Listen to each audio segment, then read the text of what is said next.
सुप्रभात प्रिय विद्यार्थियों, कक्षा 6 हिंदी विषय में आपका स्वागत है। बेटा, कल हमने हमारी व्याकरण पुस्तक कोपल के पाठ 2 वर्ण विचार का भाग 2 पढ़ा था। उसमें हमने हिंदी में वर्णों की संख्या 48, वर्णों के भेद 2, स्वर तथा व्यंजन। स्वरों की मात्राएं 2 प्रकार से, स्वतंत्र तथा व्यंजनों के साथ। अनुस्वार, अनुनासिक, विसर्ग तथा र के विभिन्न रूपों के बारे में हमने जाना। बेटा, आज हम इसी पाठ के भाग 3 को पढ़ेंगे और समझेंगे। अब पाठ वर्ण विचार का भाग 3 क्या है? वर्तनी। वर्तनी माने स्पेलिंग। तो वर्णों के परस्पर संयोग को वर्तनी कहा जाता है ना। वर्ण जो हैं आपस में मिलते हैं, उनका जो सही उच्चारण किया जाता है वह स्पेलिंग कहलाती है। इसमें विशेष बात यह है, वर्तनी तभी शुद्ध हो सकती है जब उच्चारण शुद्ध हो। अशुद्ध उच्चारण के कारण वर्तनी भी अशुद्ध हो जाती है। आया समझ में? तो बात सही है। मौखिक रूप से अगर हम किसी भी शब्द को सही उच्चारित करेंगे तो निश्चित है कि लिखित रूप में हम उसको सही रूप में लिख पाएंगे। शब्दों की सामान्य अशुद्धियां, कॉमन एरर्स ऑफ वर्ड्स, किस प्रकार होते हैं देखिए जरा। नंबर 1, मात्रा संबंधी अशुद्धियां। आ की मात्रा की अशुद्धि अक्सर हो जाती है। जैसे शुद्ध शब्द है आधार और लोग लिख देते हैं और बोल देते हैं आधार, है ना। है आदान और आदान को लोग अदान लिख देते हैं या बोल देते हैं। और जैसे शुद्ध शब्द है बारात। बारात बोला जाता है, लिखा जाता है, लेकिन अशुद्ध बोलते हैं लोग बारात, है ना। और उसके बाद शुद्ध शब्द है व्यावसायिक और बोल दिया जाता है व्यवसायिक। शुद्ध शब्द है सामाजिक, इसे बोल दिया जाता है सामाजिक। तो हमें इन बातों पर ध्यान देना पड़ता है। इसके बाद ई और ई की अशुद्धि। ई की जो मात्रा है, छोटी ई बड़ी ई की मात्रा जो है, इसमें भी हम कई बार गलतियां कर देते हैं।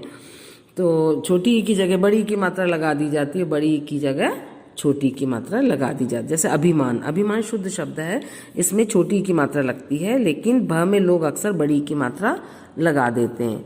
अतिथि शब्द है, त और थ दोनों में छोटी की मात्रा लगती है, लेकिन लोग अक्सर थ में बड़ी की मात्रा लगा देते हैं।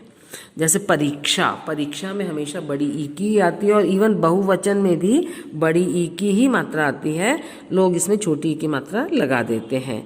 श्रीमती। श्रीमती शब्द जो है, इसमें त में बड़ी की मात्रा लगती है हमेशा, और हम लिख देते हैं या बोल देते हैं छोटी की मात्रा त में, है ना।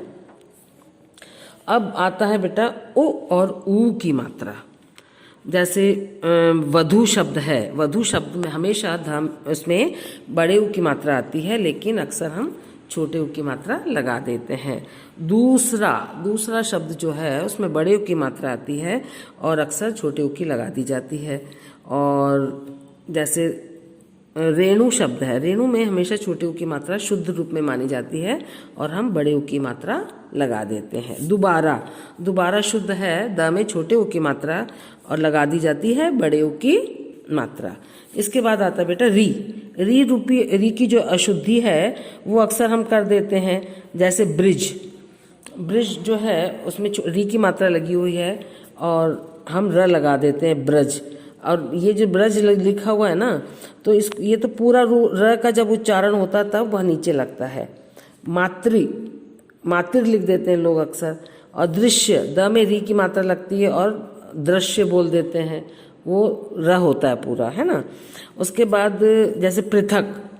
प में री की मात्रा है और गृह कार्य। गृह कार्य होता है, ग्रह कार्य नहीं होता है। अगर हम ग्रह बोलेंगे तो पूरा र माना जाएगा और गृह में री की मात्रा लगती है। और अक्सर देखने में आता है बेटा, जैसे हम अपनी एप्लीकेशन आवेदन पत्र लिखते हैं, उसमें कृपा बोल देते हैं, लिख देते हैं, लेकिन होता कृपा है। जब हमने कृपा लिखा है, री की मात्रा लगाया, तो उसका उच्चारण भी हमें री के रूप में ही करना पड़ेगा। अक्सर लोग कृष्ण बोलते हैं, कृष्ण नहीं है, गलत है वो। क के नीचे री की मात्रा लगी हुई है, तो हमें उसे कृष्ण बोलना पड़ेगा। पृथ्वी, पृथ्वी को लोग अक्सर पृथ्वी बोल देते हैं, पृथ्वी नहीं है वो पृथ्वी है ना। अब है ए और ऐ संबंधी अशुद्धि। जैसे शुद्ध शब्द है नयन, नयन को लोग अक्सर नैन बोल देते हैं ऐ की मात्रा लगा के। किए, किए में ए लगा है और ऐ लिख देते हैं। चैन, चैन में 2 मात्रा लगी हुई है ऐ की मात्रा, तो और लोग ए की मात्रा लगा के चेन लिख देते हैं, उसका उच्चारण बदल जाएगा। अब है ओ और औ की अशुद्धि। तो जैसे गौतम है, गौतम शब्द है उसमें औ की मात्रा आती है, उच्चारण भी गौ है और लोग लिख देते हैं गोतम, एक मात्रा, वो गलत है। शुद्ध शब्द है पड़ोस, लोग लिख देते हैं पड़ोस, पड़ोस औ की मात्रा, जबकि ए की मात्रा उसमें लगती है। कसौटी, कसौटी में 2 मात्रा लगती है औ की मात्रा और लोग लिख देते हैं कसौटी, तो वो उच्चारण भी गलत हो जाता है। अब आता है बेटा अनुस्वार, अनुस्वार अनुनासिक की अशुद्धि। अक्सर क्या होता है, लोग अनुस्वार की जगह अनुनासिक लगा देते हैं, अनुनासिक की जगह अनुस्वार लगा देते हैं। जैसे अंधेरा शब्द है, अंधेरा में शुद्ध शब्द है चंद्र बिंदु वाला अनुनासिक का, लोग अक्सर एक ही बिंदी लगा के छोड़ देते हैं, है ना। और अंश शुद्ध शब्द है अनुस्वार और उसमें अनुनासिक लगा दिया जाता है ना। और उसके बाद बेटा जैसे कांच, चंद्र बिंदु लगाया जाएगा और अगर अनुस्वार लगाते हैं तो उसका उच्चारण ही बदल जाएगा, कांच हो जाएगा। एक शब्द है हंस, हंसना हमारी क्रिया है, ह के ऊपर चंद्र बिंदु ही लगता है हंस, और अगर अनुस्वार लगा देंगे तो उसका उच्चारण ही बदल जाएगा, हंस हो जाएगा, मीनिंग ही बदल जाएगा बेटा, उसका अर्थ बदल जाएगा। अब देखिए विसर्ग संबंधी अशुद्धि। विसर्ग मैंने जो बिंदी, 2 बिंदी हम पर लगाते हैं इसके बाद अक्षर के बाद, वो विसर्ग कहलाता है। जैसे दुख, दुख का शुद्ध रूप है द के बाद, दू के बाद हम विसर्ग लगाते हैं, लेकिन बिना लगाए ही हम लिख देते हैं अक्सर। और निस्वार्थ होता है, नी के बाद विसर्ग लगता है, निस्वार्थ लिख दिया जाता है। और मूलतः होता है, अक्सर हम मूलतः लिख देते हैं, वो भी गलत है। अब है बेटा व्यंजन संबंधी अशुद्धियाँ। अड़ और अढ़, शुद्ध शब्द है पढ़ता, अगर हमने नीचे का नुक्ता हटा दिया तो वो हो जाएगा पढ़ता, तो उसका उच्चारण ही गलत हो जाएगा। और शुद्ध शब्द है क्रीड़ा, क्रीड़ा की बिंदी अगर नीचे से हटा दी जाती है तो क्रीड़ा बन जाएगा। पीड़ा, पीड़ा मैंने दुख तकलीफ, और ड के नीचे वाली बिंदी अगर हटा दी जाती है वो हो जाएगा पीड़ा। और सीढ़ियाँ है ना, ढ के नीचे बिंदी लगी हुई है, उसको हम अक्सर सीढ़ियाँ लिख देते हैं, अड़ा लिख देते हैं, वो भी गलत है। उसके बाद है न और अण संबंधी अशुद्धियाँ। जैसे शुद्ध शब्द है प्राण, उसको प्राण बोल दिया जाता है। रामायण, उसको रामायण बोल दिया जाता है। अर्चना शुद्ध शब्द है, उसको अर्चना बोल दिया जाता है। विस्मरण शुद्ध शब्द है, उसको हम विस्मरण बोल देते हैं। इसके बाद है र संबंधी अशुद्धियाँ। र में क्या होता है, शुद्ध शब्द है टोकरी, उसको टोकड़ी बोल दिया जाता है। और जैसे कार्यक्रम, कार्यक्रम में अगर माँ के ऊपर बिंदी लगा देंगे तो कार्य कर्म हो जाएगा। कर्म और क्रम दोनों में अंतर होता है ना बेटा।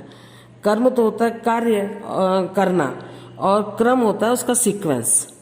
और जैसे आदर्श शब्द है, अक्सर लोग द के ऊपर आधा र लगाते हैं जबकि श के ऊपर लगता है। अब है श और स संबंधी अशुद्धियाँ। श को स बोल देते हैं, स को श बोल दिया जाता है। जैसे प्रसाद, प्रसाद शुद्ध शब्द है, लोग प्रसाद बोल देते हैं। शुद्ध शब्द है विकास और हम बोल देते हैं विकास।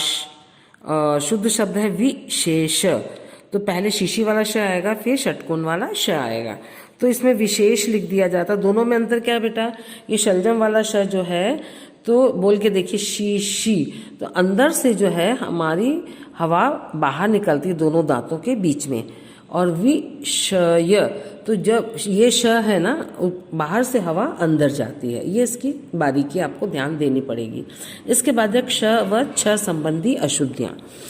जो जैसे कक्षा होता है, कक्षा को कक्षा बोल दिया जाता है और छात्र को छात्र बोल देते हैं। लक्ष्मण शुद्ध शब्द है, उसको लक्ष्मण बोल दिया जाता है, ये गलत है। तो हमें इन चीज़ों पर ध्यान देना होगा।